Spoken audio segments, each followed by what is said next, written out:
बिस्मिल्लाहिर्रहमानिर्रहीम। अस्सलामुअलैकुम। वेफ बलाई चैनल पर खुश आमदीद। आज हम जिस मौजू पर आपसे बात करेंगे वो है अल्लाह ताला की रज़ामंदी का बोल बोलना। हज़रत अलक़मा बिन वक़ास रहमतुल्लाह अलैह फरमाते हैं कि मैंने सहाबे रसूल सल्लल्लाहु अलैहि वसल्लम हज़रत बिलाल अल-मज़ानी रज़ियल्लाहु तआला अन्हु को फरमाते हुए सुना है कि रसूलुल्लाह सल्लल्लाहु अलैहि वसल्लम ने फरमाया, बाज़ औक़ात तुम में से कोई शख्स अपनी ज़ुबान से अल्लाह ताला की रज़ामंदी का बोल बोलता है और इससे गुमान भी नहीं होता कि वो इसको किस मुकाम तक पहुँचा देता है, और अल्लाह ताला इस बोल की वजह से क़यामत के रोज़ तक इसके लिए अपनी रज़ामंदी लिख देता है। और इसी तरह बाज़ औक़ात तुम में से कोई शख्स अपनी ज़ुबान से अल्लाह ताला की नाराज़गी का बोल बोलता है और इसे ख्याल भी नहीं होता कि वो बोल इसे किस मुकाम तक पहुँचा देता है। फिर अल्लाह ताला इस बोल की वजह से मुलाकात के दिन तक इसके लिए अपनी नाराज़गी लिख देते हैं। अलक़मा रहमतुल्लाह अलैह फरमाते हैं कि बस तू ज़रा सोच, तेरा नास हो तो क्या कहता है और अपनी ज़ुबान पर क्या जुमला लाता है। जब से मैंने बिलाल बिन अल हारिस रज़ियल्लाहु तआला अन्हु से यह हदीस सुनी है, मैं ज़्यादा गुफ्तगू नहीं करता। इब्ने माजा। बस जो शख्स निगाह इबरत रखता है इसके लिए इस हदीस में ऐसी नसीहत मौजूद है जो इसे ज़ुबान के तबाहकारियों से बचा सकती है। काश कि हम इस हदीस की कदर व कीमत को जानें, काश कि हम इस हदीस का असल मंशा और मकसद पहचानें, काश के हमारे दिल सल्लल्लाहु अलैहि वसल्लम के इस फरमान के महफूम का इदराक कर सकें। इसकी वजह से हम बहुत सी बेफ़ायदा बातों और बहुत से मसाइब और अफ़ात से नजात और गुल खलासी हासिल कर सकते हैं। ए वो शख्स जो अपने ही नुकसान में अपनी ज़ुबान चलाने वाला है, और ए गाफिल लापरवाह शख्स जो इसकी तमाम बातों को रिकॉर्ड करने वाले से गाफिल है।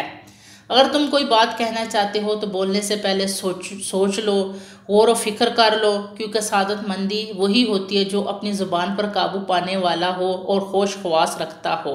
हज़रत अबू हुरैरा रज़ियल्लाहु तआला अन्हु फरमाते हैं कि रसूलुल्लाह सल्लल्लाहु अलैहि वसल्लम ने फरमाया, बेशक बंदा बाज़ औक़ात अल्लाह ताला की रज़ामंदी का कलमा ज़ुबान से निकालता है और इसे इस कलमे की तरफ ध्यान नहीं होता, मगर अल्लाह ताला इसकी वजह से इसके दर्जात बुलंद कर देते हैं। इसी तरह बंदा अल्लाह ताला की नाराज़गी वाला कलमा ज़ुबान से निकालता है जिसकी तरफ इसका ध्यान भी नहीं होता, मगर अल्लाह ताला इसकी वजह से इसको जहन्नम में गिरा देते हैं। बुखारी। अल्लाह ताला की नाराज़गी वाले कलमे से मुराद ये है कि वो किसी की गिब्बत या किसी पर इल्ज़ाम तराशी या झूठी बात या ऐसी बेमकसद और फजूल बात करता है जिसके ज़रिए वह लोगों को हंसाता है। हजूर सल्लल्लाहु अलैहि वसल्लम का फरमान है कि इस शख्स के लिए बर्बादी है जो इसलिए झूठ बोलता है ताकि इसके ज़रिए लोगों को हंसाए, इसके लिए हलाकत और बर्बादी है, इसके लिए हलाकत और बर्बादी है। अबू दाऊद। इन हदीस मुबारक में ऐसी बातों पर वईद आई है जिनको अक्सर लोग मामूली ख्याल करते हैं। इंसान बहुत सी बातें लाउबली में कह जाता है और इसे इसके मफहूम और मतलब की तरफ कोई ध्यान भी नहीं होता, मगर वही बातें इसको दोज़ख की आग में ले जाती हैं। अल्लाह ताला से आफ़ियत मांगनी चाहिए। बहुत सी बातें जो इंसान के ज़ुबान पर जारी रहती हैं बाज़ औक़ात हलाकत और बर्बादी का ज़रिया बन जाती हैं। इस हदीस का मफहूम यह है कि इंसान बाज़ औक़ात कोई हक़ की बात कहता है जिसको वो मामूली ख्याल करता है, मगर अल्लाह के नज़दीक इसकी बात बड़ी अहमियत की हामिल होती है और इस इंसान को अल्लाह की रज़ामंदी हासिल हो जाती है। इसी तरह बाज़ औक़ात कोई बुरी बात कहता है और इसे इसकी संगीनी का एहसास नहीं होता, मगर अल्लाह ताला की नज़र में इसकी कही हुई बात एक अजीम गुनाह का दर्जा रखती है। नतीजा ये होता है कि इससे अल्लाह ताला की नाराज़गी हासिल होती है।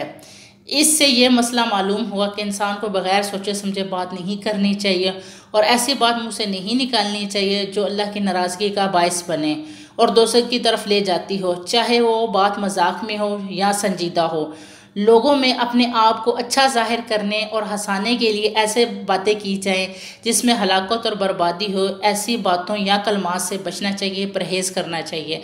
वो बातें या कलमात इख्तियार करने चाहिए जिससे अल्लाह ताला राज़ी हो और हर दम खौफ खुदा से वाबस्ता रहें। अल्लाह ताला हमें नेकी के रास्ते पर चलने की तौफ़ीक़ अता फ़रमाए। आमीन।